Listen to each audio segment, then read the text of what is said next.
الشيطان الرجيم بسم الله الرحمن الرحيم ليس عليكم جناح أن تبتغوا فضلا من ربكم فإذا أفضتم من عرفات فاذكروا الله عند المشعر الحرام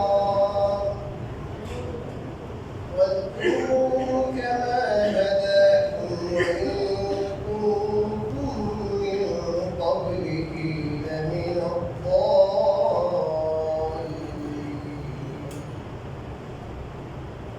ثم أفيضوا من حيث أفاض الناس واستغفروا الله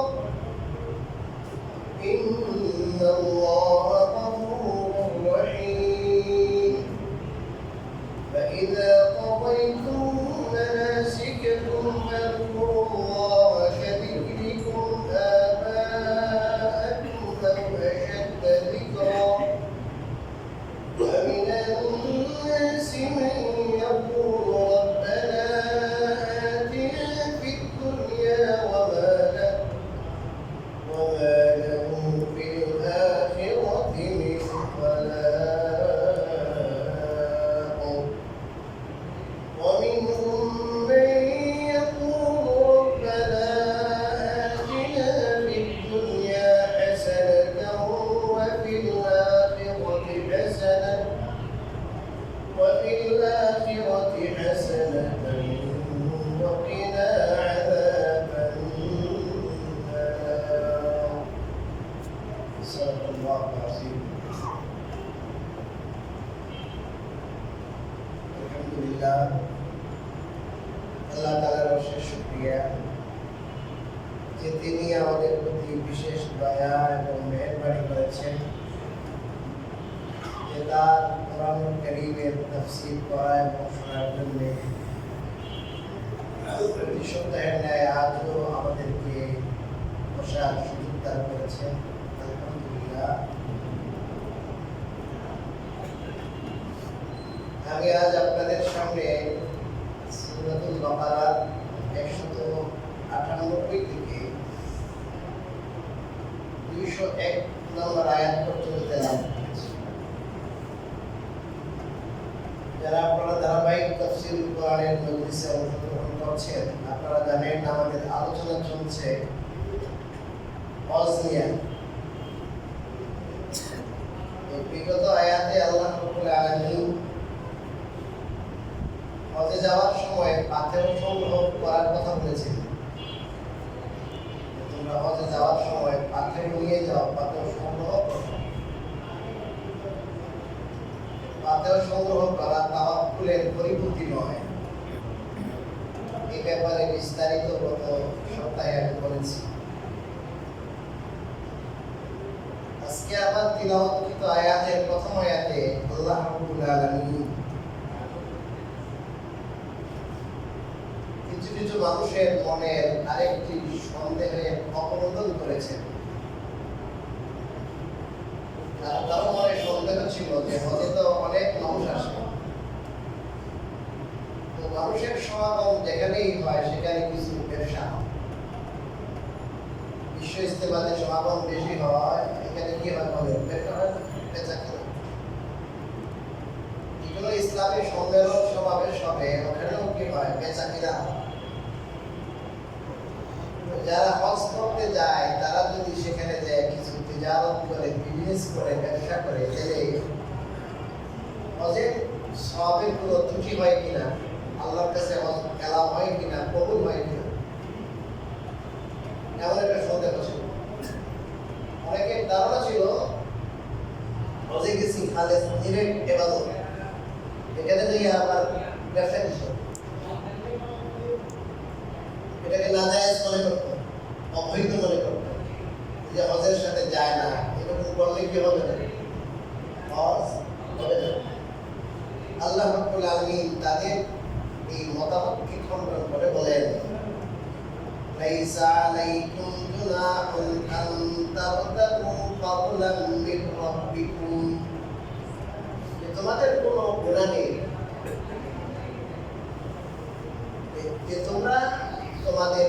প্রতিপালকের অনুগ্রহ অন্বেষণ করবে। অর্থাৎ তোমরা তোমাদের প্রতিপালকের যদি অনুগ্রহ অন্বেষণ করো তাতে তোমাদের কোনো কিনে গুনাহ নেই।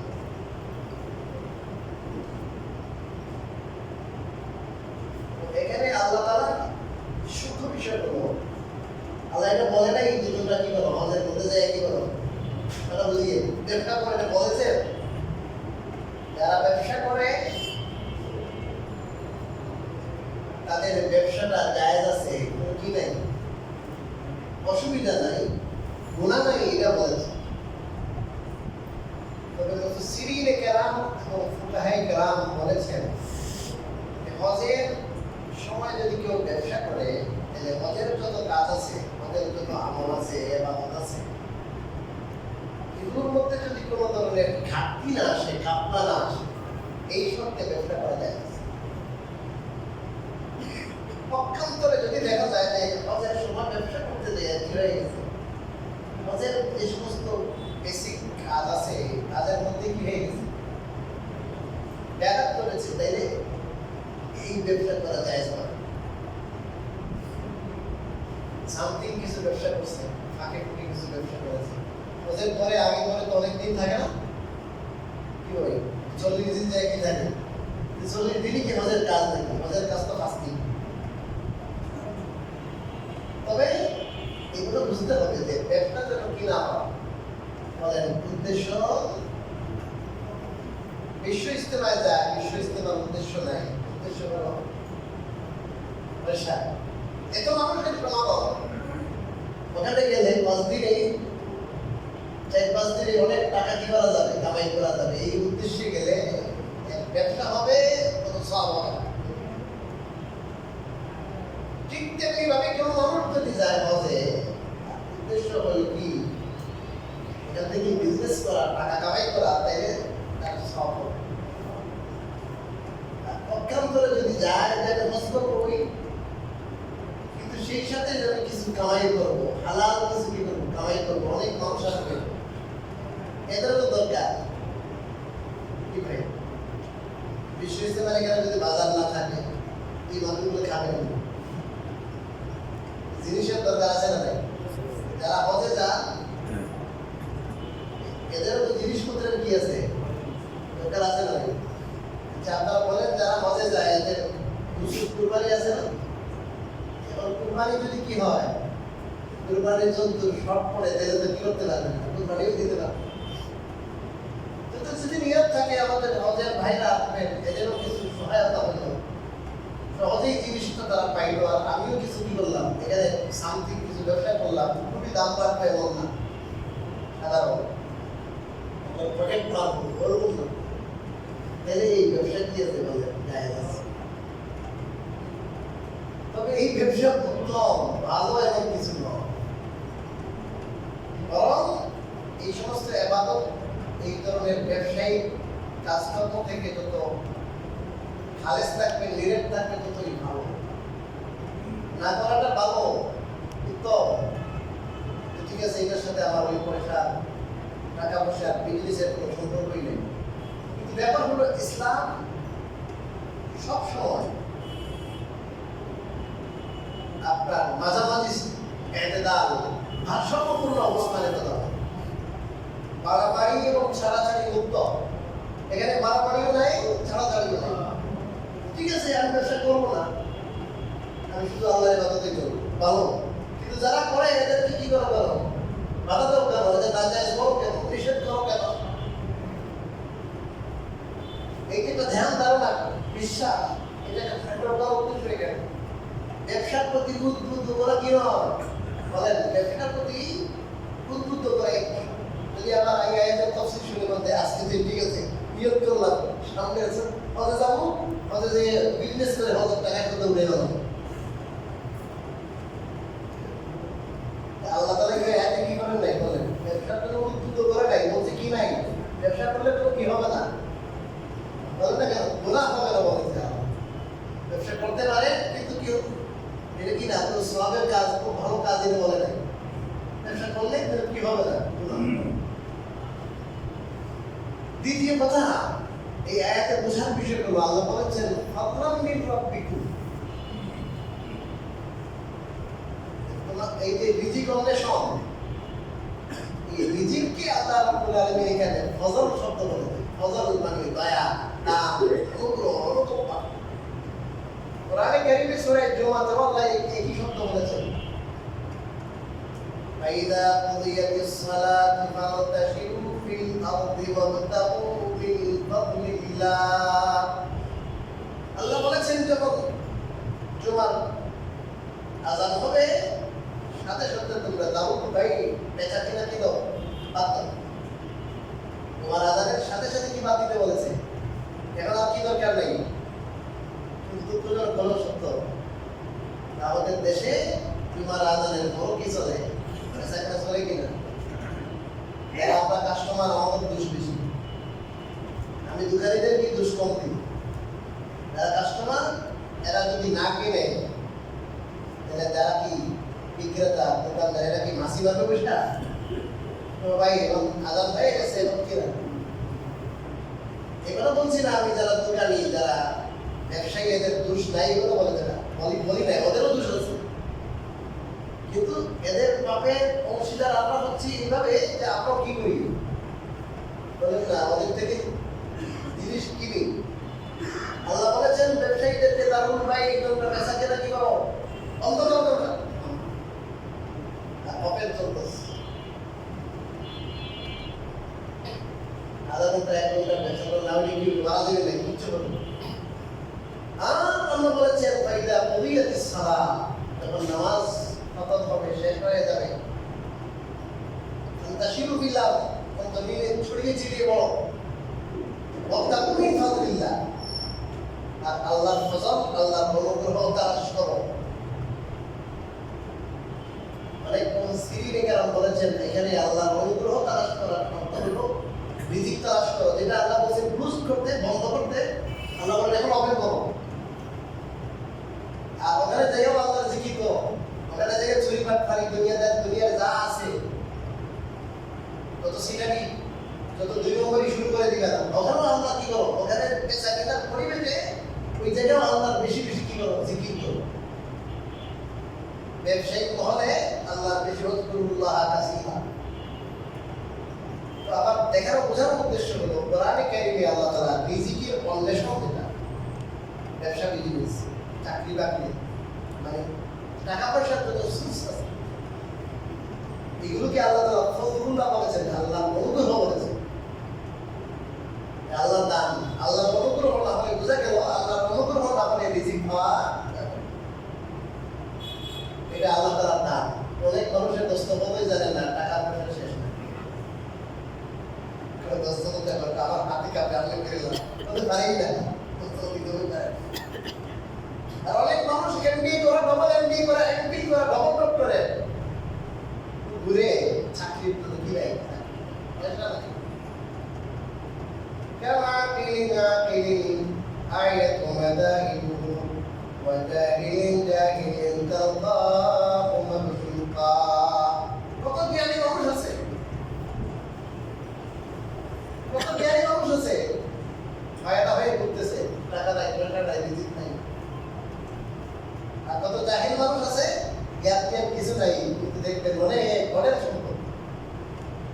রিজিকটা আল্লাহর বন্টন, এটা আল্লাহর ফজল, আল্লাহর অনুগ্রহ। এটা কি আল্লাহ। তারপরে আল্লাহ বলেন ফাইদা আফাকুম মিন আরাফাতিন ফাযকুরুল্লাহা ইনদাল মাশআরিল হারাম। ফাইদা আফাকুম মিন আরাফাত, ততক্ষণ যখন তোমরা আরাফা থেকে রওনা দিবে, ফাযকুরুল্লাহ, তখন তোমরা জিকির করো আল্লাহ ইনদাল মাশআরিল হারাম, আল মাশআরুল হারামের নিকট। এখানে দুইটা শব্দ এসেছে, একটা হলো আরাফাত আর একটা হলো আল মাশআরুল হারাম। এই আয়াতের তাফসীর বোঝার জন্য আমাদের বুঝতে হবে যে হজের যে 5 দিন আছে, এই 5 দিনের মধ্যে প্রথম দিন হলো 8 নম্বর দিন। হজ মাসে 8 তারিখ, জিলহজ মাসের ৮ তারিখে মক্কা থেকে যারা অবস্থান করছেন, মক্কা থেকে হাজিরা রওনা হইয়া মিনাতে আসবে। ওখানে জোহরের নামাজ, আসরের নামাজ এগুলো সব পড়বে। পরের দিন ফজরের নামাজ পর্যন্ত পড়ে এরপরে রওনা দিবেন। ফজরের পরে ফজরের পরে রওনা দিবেন ৯ তারিখ আরাফাত দিন। আরাফার ময়দানে যায় সবাই কি হবে? একত্র পরে আল্লাহ তাআলার জিকির আজকার করে। আরাফাত বিশাল মাঠ আছে, আরাফার মাঠ আপনি দেখেছেন, তারা গিয়েছে। এটা মক্কার বাইরে, মক্কা শরীফের এরিয়া কি বাইরে। আরাফার ময়দানে জোহরের নামাজ আর আসরের নামাজ একসাথে। জোহরের নামাজের সময় জোহর এবং কি বলেন আসর, তবে তাকদীম বলে এটা। আরাফার ময়দানে জিকির আজকার অবস্থান শেষ করার পরে সূর্যাস্ত হবে, তখন চলে যাবেন এখান থেকে। আরাফার ময়দান থেকে যাবেন মুজদালিফায়। কোথায় যাবে? মুজদালিফা। আরেকটা মাঠ, এটা মক্কার কাছে। আর আরাফা হলো আরো দূরে। ওই মুজদালিফাতে যাইয়া মাগরিবের নামাজ আর এশার নামাজ, মাগরিবের নামাজ পড়বে না, ঠিক টাইমে না পড়ে মাগরিব আর এশা একসাথে পড়বে। যদি ইমামের সাথে পড়ে তারপরে ইমাম সাহেব থাকবেন কোথায়? হজের ইমাম থাকবেন আল মাশআরুল হারাম নামক একটি পাহাড় আছে। ওই পাহাড়ে হজের ইমাম কি থাকবে? অবস্থান করবে। আল্লাহ রাব্বুল আলামিন এখানে বলতেছেন যে যখন তোমরা আরাফা থেকে রওনা হইবে, তখন তোমরা আল মাশআরুল হারামের নিকট কি করবা? আল্লাহর জিকির করবে। আল মাশআরুল হারামের নিকট মানে পুরা মুজদালিফার মাঠ। এখানে একটি জায়গা আছে, উপত্যকা আছে, এটাকে বলে মুহাসসাব। মুহাসসাব এই জায়গা ছাড়া মুজদালিফার যে কোনো জায়গায় যদি অবস্থান করেন, তাহলে আপনার মুজদালিফার যে ওয়াজিব ওটা কি হয়ে যাবে? বলে আদায় হয়ে যাবে। বিশেষ করে আল মাশআরুল হারামে যদি সুযোগ থাকে,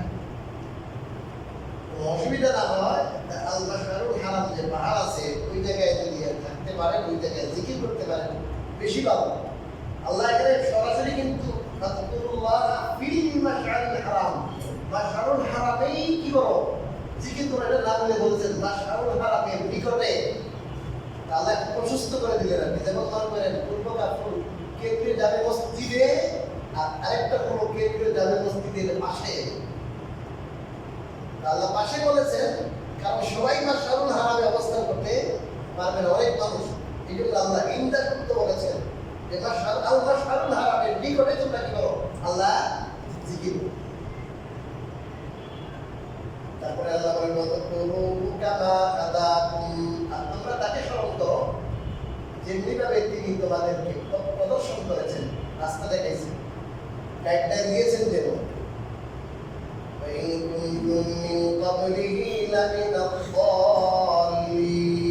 যদিও বা ইতিপূর্বে তোমরা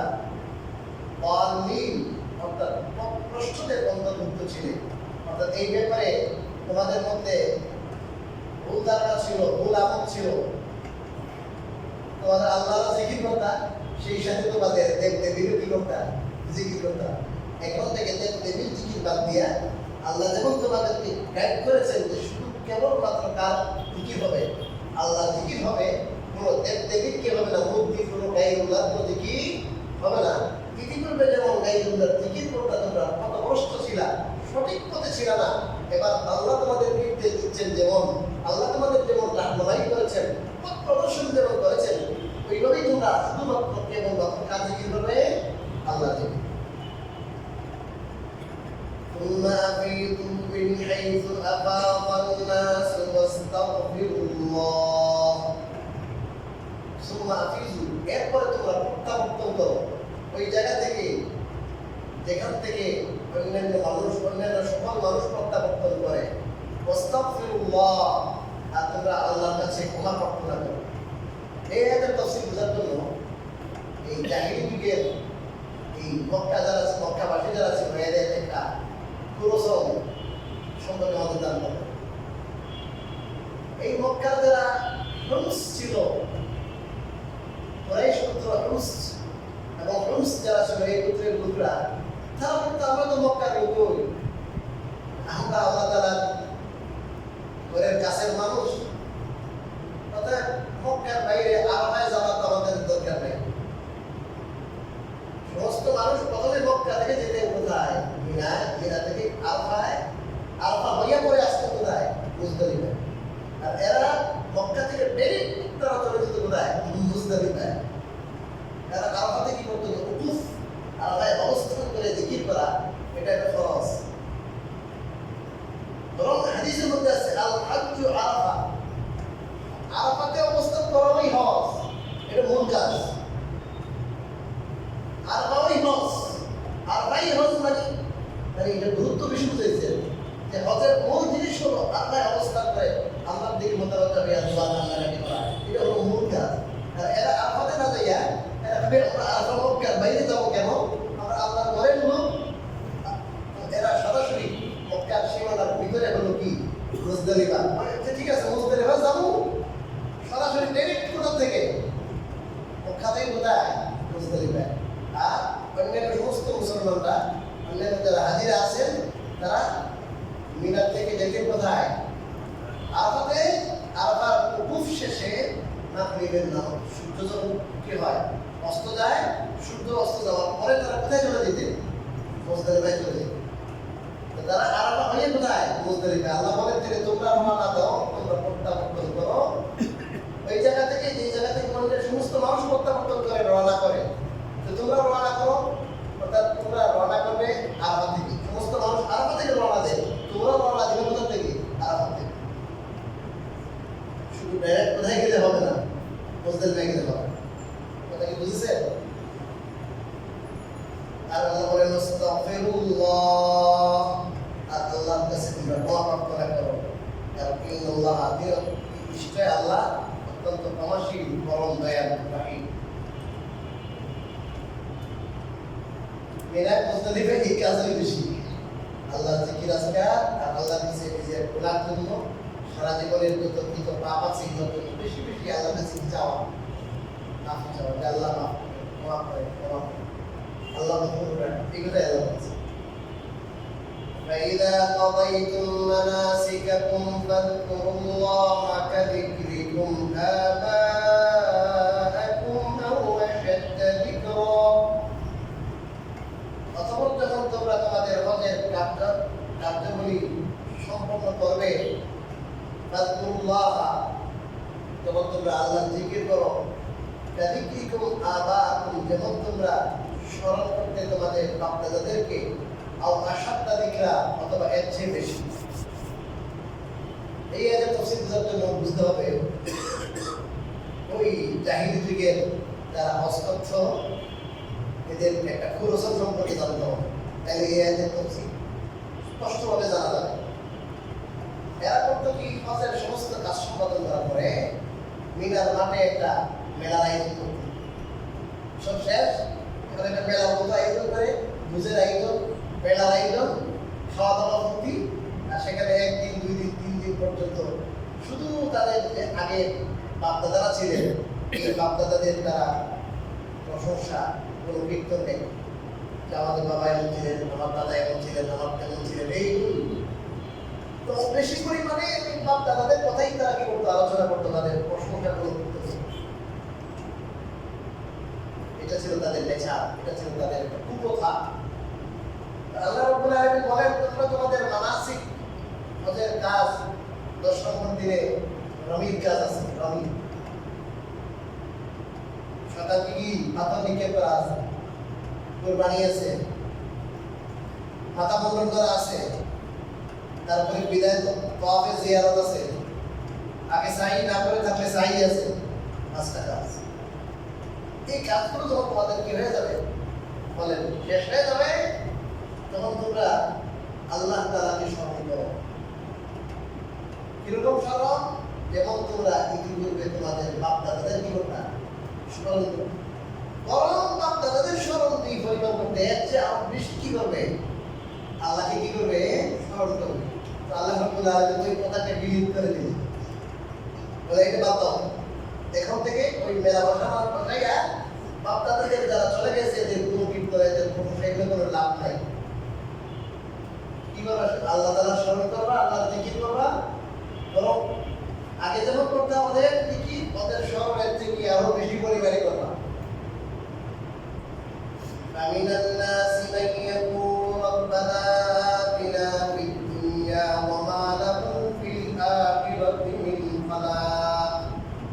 মানুষের মধ্যে কিছু মানুষ এমন আছে যারা বলে রব্বানা হায় আমাদের প্রতিপালক আতিনা আমাদেরকে দান করেন ফিদ দুনিয়া দুনিয়া কি দান করেন এটা আল্লাহ বলে নাই। যদি তার দুনিয়ায় যা চাওয়া পাওয়া আছে এটাই কি এটা আল্লাহ এখন দুনিয়ার চাহিদা তো কি নাই অনেক কিছু চায়। এই জন্য আল্লাহ তারা কি চায় এটার ভয় নাই। আল্লাহ দুনিয়াতে আমাদেরকে দান করেন। তার দোয়া কি কেন্দ্রিক কথা বলেন? দুনিয়া কেন্দ্রিক, শুধু দুনিয়া চায় আর কিছু আর কোনো কিছু আপনার কাছে চাইবেই না। এই জন্য আল্লাহ বলেন ওয়া লাহু ফিল আখিরাত, তারপর আখিরাতে নেই মিন খালা কোনো অংশ। আখিরাতে কোনো অংশ তার দায়িত্ব না। আখিরাতে যারা আখিরাতে বিশ্বাস করে না, এই দুনিয়ায় বিশ্বাস করে দুনিয়ায় শুরু দুনিয়ায় শেষ, দুনিয়াটা মস্ত বড় খাওয়া দাওয়া ফুর্তি করো, এই জন্য শুধু এই দুনিয়া নিয়ে ভাবনা, দুনিয়ার চিন্তা। আর আল্লাহ শুধু দোয়া করে আল্লাহ দুনিয়া, আল্লাহ আমাকে বিলিয়ন টাকা অর্থ বিধান করো, আল্লাহ ব্যবসাটা আমাকে ভালো করো, আল্লাহ আমার ছেলেটা ভালো করো, আল্লাহ আমার মেয়েটাকে বিয়ে দিতে করো, আল্লাহ আমাকে এটা শুধু দুনিয়া যত দোয়া করে সব কি কেন্দ্রিক। এখন আল্লাহ রাব্বুল আলামিন যারা বুদ্ধিমান, যারা আখিরাতে বিশ্বাসী এদের কথা বলতেছে। অমিনহুম আর বুদ্ধের মধ্যে কিছু এমন আছে মাইয়াকুন যারা বলে রব্বানা হে আমাদের প্রতিপালক আতিনা ফিদ দুনিয়া হাসানা আমাদেরকে দান করুন দুনিয়ায় কল্যাণ। কি দান করেন? দুনিয়ায় কি দান করেন? কল্যাণ দান করেন। সেই সাথে ওয়াফিল আখিরাতি এবং আখিরাতেও হাসানা কল্যাণ দান করেন। এরা দুনিয়ার কল্যাণও চায়, আখিরাতের কল্যাণ এবং মঙ্গলও একসাথেই চায়। মুফাসসিরিনে কেরাম দেখেছেন দুনিয়ার কল্যাণের অর্থ কি? দুনিয়ার কল্যাণের অর্থ হলো সুস্বাস্থ্য। কি স্বাস্থ্য? সুস্বাস্থ্য, সুস্থতা।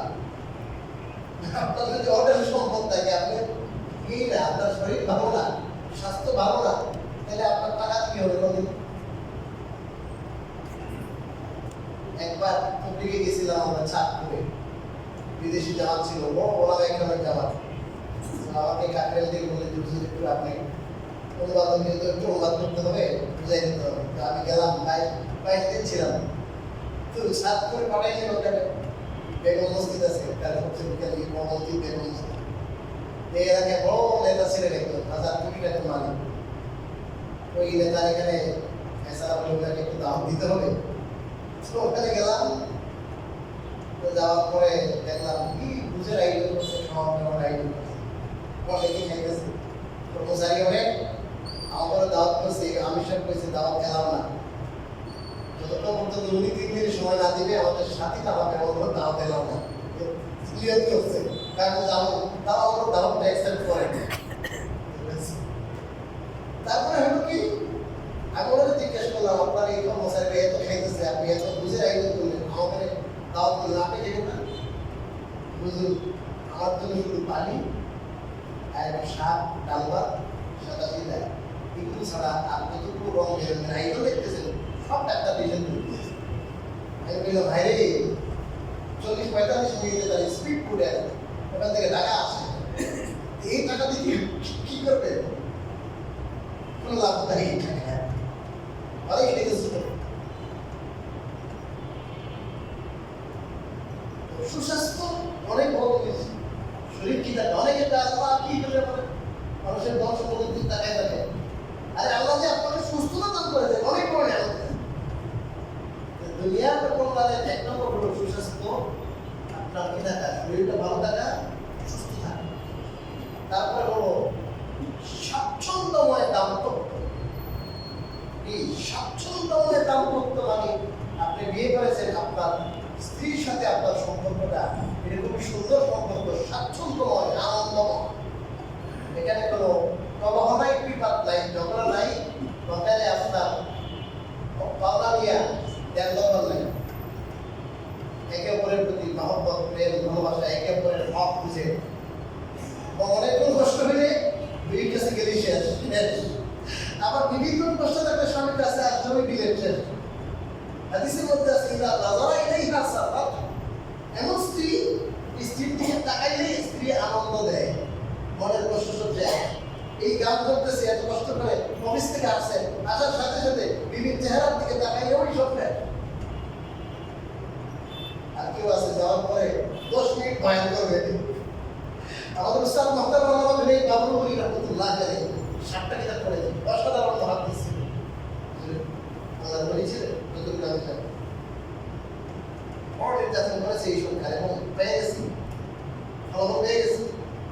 উনি বলেছিলেন এই ছিল তোমার মুখ খাওয়াবে, বেজায় কথা বলবে না, এই মুখকে আমরা ধ্বংস করে দিয়ে বলেছিল, ধ্বংস হয়ে গেছে।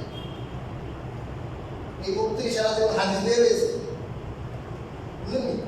আল্লাহ হুজুর বলেছিলেন কিছু মেয়েরা এমন আছে, স্ত্রীরা এমন আছে, বাজার থেকে সব আনেছে, 2 টাকা কাঁচামরিচ আনে নাই, 10 মিনিট বয়ান করবে, তোমার বেগুলোতে শান্তি থাকতে এই না শুক্রি করে কি করে সবাই এমন না, অনেকে এমন আছে জীবনে অনেক এহসান, হাদিসে এটা আছে, জীবনে অনেক এহসান, অনেক অবদান, অনেক কিছু আপনার সব ভুলে যায় একটা দোষের কারণে।